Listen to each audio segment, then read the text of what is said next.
बीड जिल्ह्यातील परळी तालुक्यात मांडेखेल नावाचं गाव आहे आणि महाराष्ट्रभर या घटनेची जी हळहळ व्यक्त केली जाते की पोलीस भरतीच्या दरम्यान दीपक वावळे याचा एक दुर्दैवी अंत त्या ठिकाणी झालेला आहे।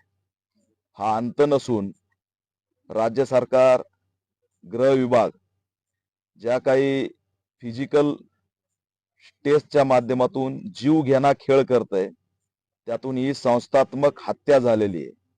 ही चुकीच्या धोरणामुळे एक प्रकारचा मनुष्यवध झालेला आहे आणि त्याच्यामुळे संपूर्ण कुटुंब आज उघड्यावरती पडलेलं आहे। मी या कुटुंबाला भेटण्यासाठी त्यांच्या घरी आलोय। परिस्थिती विदारक आहे। 2च दिवसापूर्वी कर्नाटकच्या बॉर्डरवरती ऊसतोड मजूर म्हणून ऊसतोडी करायला गेलेले त्याचे वडील माझ्या बाजूला बसलेले आहेत। भाऊ रिक्षा चालवतो आणि दोघंही पैसे गोळा करून मुलाच्या शिक्षणासाठी लावून त्या ठिकाणी अनेक भरत्या करून कधीतरी माझा मुलगा नोकरीला लागेल आणि आमच्या कुटुंबाचं सोनं होईल। आयुष्यभर दारिद्र्यात गेलं पण येणाऱ्या पिढीला तरी निदान या माध्यमातून एक संधी मिळेल यासाठी कुटुंब प्रयत्न करत राहिलं आणि त्या ठिकाणी सरकारने मात्र चुकीच्या धोरणामुळे एकंदरीत हा बळी घेतलेला आहे।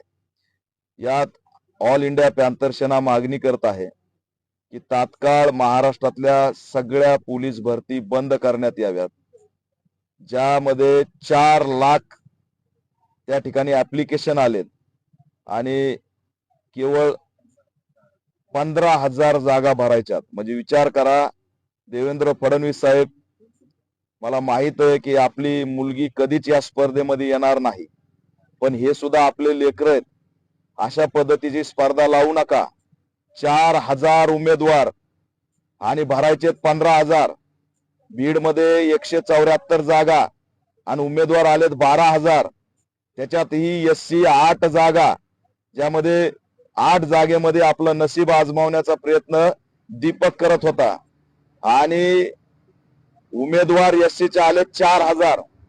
तर त्या 4,000 मध्ये दीपकनी तरी सुद्धा पहिल्या दमामध्ये 1600 मीटर 1 नंबरला जाऊन त्या ठिकाणी पार केलं आणि पार झाल्यानंतर तो पडला। हॉस्पिटलमध्ये गेल्यावर लक्षात आलं की त्याच्या पोटात पाणी नव्हतं। हे राज्य सरकारने काय धोरण बनवलंय? आम्ही प्रश्न विचारतोय। जर तुम्ही 4 वाजता 5 वाजता उमेदवाराला मैदानमध्ये सोडणार असाल, त्याला पाण्याची बॉटल देणार नसाल, बॅग देणार नसाल, तर त्याचा दुर्दैवी अंत होणार नाही तर काय होणार हा प्रश्न विचारतोय। कारण 4-5 वाजता सोडलेला मुला